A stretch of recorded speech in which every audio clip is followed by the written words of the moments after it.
하나님 말씀 이사야 52장 1절 2절입니다. 시온이여 깰지어다 깰지어다 내 힘을 낼지어다 거룩한 성 예루살렘이여 내 아름다운 옷을 입을지어다.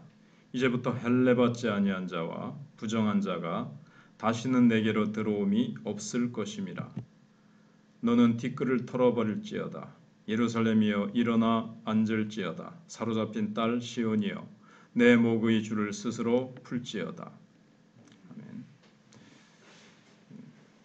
하나님께서는 죄에 깊이 중독돼서 비참한 죄의 노예 생활을 하고 있는 이스라엘 백성들을 치료해서 다시 아름답게 회복시키겠다고 말씀하십니다. 하나님께서는 먼저 예루살렘을 회복시킨 후에 예루살렘을 통하여 한 사람 한 사람을 치료하실 것입니다. 그래서 시온이여 깰지어다 깰지어다 내 힘을 낼지어다. 거룩한 성 예루살렘이여 쭉 얘기를 하고 있습니다. 1절에 내 아름다운 옷을 입을지어다. 이제부터 할례받지 아니한 자와 부정한 자가 다시는 내게로 들어옴이 없을 것이라. 여기서 예루살렘은 교회를 말합니다. 원래 예루살렘은 구약시대 때는 물론 돌로 지은 예루살렘 성이 있지만 그것은 신약시대 때 성령으로 지어진 신약시대 교회를 이렇게 내다보는 그림자고 모형이었습니다. 예루살렘 성은 이 세상에서 가장 아름다운 성이었습니다. 건축물이 아름답고 경치가 좋아서 아름다운 것이 아니라 그 안에서 흘러넘치는 성령의 능력 때문에 아름다웠던 성이었습니다. 누구든지 예루살렘에 와서 그 성전에서 하나님께 예배드리고 말씀의 가르침을 받으면 변하여 새 사람이 되었습니다. 사도행전에 보시면 에디오피아 내시가 와서 예배드리고 이제 가는 모습이 나오지요. 그러나 그는 이제 성령의 비추심을 몰라서 이사야의 말씀을 모르니까 빌립 집사가 가서 이제 가르쳐 줘서 이제 깨닫게 되는데, 원래 예루살렘은 그렇게 와서 말씀을 받되 복음을 받고 예수를 받고 변하여 새 사람이 되는 그런 아름다운 성이었습니다. 하나님의 은혜를 받고 새 사람이 된 후에 세상을 보면 온 세상이 그렇게 다르게 보일 수가 없습니다. 추하고 더럽고 한많은 인생 이 세상인 것 같았는데 정말 너무나도 아름답고 밉게만 보이던 사람들이 다 아름답고 사랑스럽게 보이는, 내가 변하니까 온 세상이 다르게 보이죠. 예루살렘은 그런 능력을 가진 성이었습니다. 그런데 유다 자손들은 예루살렘의 능력을 죽여버렸습니다. 자기들이 새로워지기 싫었기 때문에 성전 안에 우상을 끌어들이고 바른 말씀을 전하는 선지자들을 모두 죽였습니다. 불만을 토하는 자들은 모두 먼 외국으로 쫓아내버렸습니다. 그랬더니 예루살렘은 죄의 소굴처럼 되어버렸습니다. 모든 사람들은 마약에 취한 사람처럼 죄에 취해서, 그러니까 마약에 취한 사람이 희죽거리고 웃고 비틀고 완전히 미친 사람들처럼 그래 보이잖아요. 근데 이 예루살렘 성에 있는 사람들은 죄로 그렇게 막 비틀거리고 제대로 된 삶을 못 살고 있었습니다. 그래서 그 후에 바벨론 군대가 쳐들어와서 성전을 불태우고 성은 허물어 버려지고 이 죄에 중독된 사람들은 노예로 끌고 갔습니다. 이제 성전은 완전히 없어져 버렸습니다. 그런데 하나님께서는 시온이여 깰지어다 깰지어다 내 힘을 낼지어다 라고 말씀하십니다. 지금 예루살렘 성은 불타고 없어졌는데 하나님은 어디를 향해서 이 말씀을 하시는 건지 우리는 궁금합니다. 지금 폐허가 되어 있는 예루살렘 고토를 향해서 깨라 이렇게 말씀하시는 건지, 아니면 포로대에서 지금 바벨론에 가 있는 유다 백성들에게 하시는 말씀인지, 근데 두 가지다라고 생각해 볼 수가 있습니다. 아무것도 없는 시온 성이 예루살렘 성이잖아요. 예루살렘 성을 향해서도 깰지어다 이렇게 말씀하실 수 있어요. 무에서 유를 창조하시니까 아무것도 없는 가운데 빛이 있으라 하면 빛이 있게 하시는 하나님이시기 때문에 예루살렘은 지금 어디에도 없습니다. 그러나 하나님께서 에스겔서에 보시면 에스겔 골짜기에 해골떼들이 가득한데 말씀만으로 생기를 불어넣으셔서 온 사방에서 생기가 불어와서 성령의 능력으로 에스겔 선지자가 말씀을 대언하니까 성령이 생기가 불어와서 그 뼈들이 군대가 되는 환상을 보여주십니다. 이 말은 완전히 죄에 취해서 전혀 힘을 쓸 수 없는 사람을 일으켜 세울 수 있는 그런 때 쓰는 단어입니다. 이 깰지어다가. 그래서 유다 백성들이 우상에 미치면서 예루살렘은 완전히 땅바닥에 정신을 잃고 쓰러져 있는 것과 같았습니다. 그런데 하나님 말씀이 선포되면 아무것도 없는 곳에 다시 교회가 세워지게 됩니다. 이것이 죄에 중독된 사람들을 치료하시는 하나님의 방법입니다. 에스겔 37장에 해골 때들이 일어날 때 말씀으로 일으키신 것 같이, 성령으로 일으키신 것 같이 죄에 중독된 사람도 하나님께서 말씀으로, 복음의 말씀으로 일으켜 세우십니다. 천지를 창조하셨던 그 말씀의 능력으로 일으켜 세워주십니다. 사람들이 죄에서 놓여나려면 일단 하나님을 알아야 됩니다. 그것도 한 번 하는 것이 아니라 지속적으로 하나님의 이제 능력을 공급받아야 됩니다.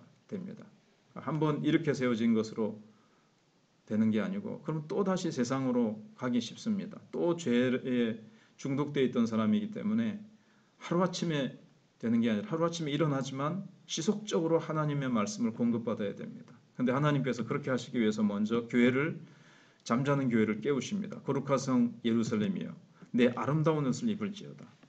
아름다운 옷을 입는다는 것은 이제 정신이 말짱하게 차려질 뿐만 아니라 하나님의 영광으로 충만해지는 것을 말합니다. 성령으로 충만해지는 것을 말합니다. 그러면 이제부터 할례받지 아니한 자 부정한 자가 다시는 내게로 들어옴이 없을 것이라. 이 할례받지 아니한 자 부정한 자는 이방인을 말하죠. 이방인들은 왜 여기 들어왔습니까? 하나님을 경배하라고 들어온 것이라 성전을 짓밟기 위해서 성전 안으로 난입했던 사람들을 가리킵니다.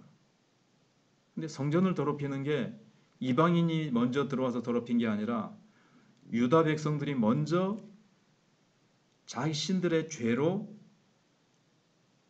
예루살렘 성을 원래 더럽혀 놨어요. 그러니까 이방인들이 들어와서 짓밟게 되는 그러한 비참한 일이 일어나게 되는 거죠. 그래서 예루살렘이 아름다운 옷을 입는다고 하는 것은 하나님의 성전으로서 완전한 기능을 회복하는 것을 말합니다. 성전에서는 은혜로운 하나님의 말씀이 넘쳐나고 누구든지 하나님께 예배드리면서 회개하고 죄 용서함을 받고 특별히 예수님이 내 집은 만민의 기도하는 집이라 그러셨습니다. 근데 기도를 방해하는 장사하는 사람들을 내쫓아 버리셨죠. 그러니까 성전을 장사하는 것으로 더럽혀 놨는데 하나님 예수님께서 기도하는 집으로, 그래서 성전의 기능이 회복되는 것은 말씀과 기도와 회개로 죄 용서 받고 성령으로 충만해지는 것, 이게 이제 아름다운 옷을 입게 되는 것입니다. 교회가 기능을 회복하는 겁니다. 한국 교회는 온전한 기도와 바른 말씀의 선포와 성령으로 충만함과 회개의 역사가 일어나고 있는가? 이런 아름다운 옷을 입어야 교회가 기능을 회복하고 그 권능으로 세상을 향해서 축복을 흘려보내줄 수가 있고 세상을 향해서 빛과 소금이 될 수가 있습니다. 이게 이제 바로 신약교회 시대를 이사야가 내다보고 하는 얘기인데, 왜냐하면 신약교회는 하나님과 우리 사이를 가로막고 있는 성전 중간에 휘장이 없습니다. 진심으로 주님을 믿는 마음으로 나가기만 하면 누구나 죄 용서받고 성령 충만함을 언제나 받을 수가 있습니다. 물론 신약교회도 완전한 것은 아닙니다. 교회를 섬기는 종들이 게을러질 수 있고 욕심으로 하나님의 말씀을 막으면 일시적으로 교회가 영광스럽지 못할 수도 있습니다. 교회가 이제 형식에 빠지고 이제 진부해지기도 하고 술 취한 것처럼 비틀거릴 수도 있습니다. 하지만 그것은 교회의 정상적인 상태는 아니죠. 하나님 말씀이 권세 있게 선포되고 성도들이 전심으로 그 말씀을 받아들일 때 교회는 지극히 영광스러워지게 됩니다. 이것이 우리 교회의 특권이고 권리입니다. 더 이상 죄에 취해서 비틀거리거나 뒹굴 필요가 없습니다. 죄와 교만을 회개하고 하나님께 한국교회가 부르짖으면 언제 어디 있어든지 성령의 능력으로 새로워질 수 있습니다. 그래서 정말 교회를 모르는 자들이 이만큼만 모여라. 온라인 예배 드릴 수 있도록 촬영하는 사람들만 모여라. 막 정부가 교회를 간섭하고 교회를 제약하고 어떻게 보면은 영적으로 교회에 난입해서 사탄이 교회를 막 축소시키고 모이지 못하게 하고 성도의 교제를 하지 못하게 하고 이런 수치를 겪었었습니다. 한국 교회가 힘을 잃고 성전의 기능을, 교회의 기능을 발휘하지 못했기 때문에 그렇습니다. 그래서 이제 너는 티끌을 털어버릴지어다, 예루살렘에 일어나 앉을지어다, 사로잡힌 딸 시온이여 내 목의 줄을 스스로 풀지어다, 이렇게 되어 있습니다. 티끌은 맨 땅에 여기저기 뒹굴다 보니까 죄의 티끌이 막 몸에 묻은 거죠. 그거 다 이제 죄를 털어버리고 그 다음에 앉으라는 것은 보좌에 앉아라. 다시 영광스러운 지위를 회복하는 것을 말합니다. 그래서 우리가 그리스도의 신부로서 교회는 순결한 모습을 되찾아야 되겠습니다. 그리고 앉아서 우리가 세상 사람들을 축복하고 기도하고 그들을 어려움에서 능히 건져낼 수 있는 그런 권세 있는 교회, 초대교회와 같이 성령의 능력으로 예수 이름으로 권세를 가지고 정말 영적 안전뱅이 일으키고 수많은 죄인들이 회개하고 주께로 돌아오게 하는 역사를 일으키는 우리 한국교회와 우리 마천교회가 되어야 되겠습니다. 기도하겠습니다. 하나님, 죄로 아름답던 예루살렘 성이 더럽혀지고 그 안에 성전이 기능을 잃어버리고 기도로 가득하고 말씀의 선포로 가득하고 회개와 용서와 성령의 충만한 기쁨으로 가득해야 될 예루살렘이 짓밟히게 되는 것을 봅니다. 한국교회가 이러한 모습으로 흘러가지 않았었는지 이제는 정신을 차리고 회개하며 한국교회가 다시 티끌을 떨쳐버리고 또 영적으로 깨어나게 해주시옵소서. 교회가 하나씩 문을 닫기도 하고 두 교회가 하나로 합병하여 한 교회는 사라지고 점점 더 사람들의 열정도 식어져 가고 청년들은 교회를 떠나고 주일학교는 사라져가고 있는 이 안타까운 상황 속에서 교회가 깨어나고 예루살렘이 깨어나고 교회가 제 기능을 회복하는 역사가 있어야 되겠습니다. 교회에 다시 모여서 부르짖고 기도하고 하나님의 말씀을 능력 있게 선포하면서 성령으로 충만하여 세상을 살리고 세상을 향해서 빛과 소금의 사명을 감당하는 한국교회가 되고 우리 마천교회가 되고 우리 한 사람 한 사람이 교회에 와서 시온의 샘물을 마시고 새롭게 되어지는 역사가 있게 하여 주시옵기를 원합니다. 하나님께서 놀라운 역사가 일어나도록 한 사람 한 사람이 깨어나야 되겠습니다. 한 사람 한 사람이 회개하고 주님 앞에 일어서야 되겠습니다. 하나님께서 성령으로 역사하여 주시옵소서. 예수님의 이름으로 기도하옵나이다. 아멘. 기도하시다가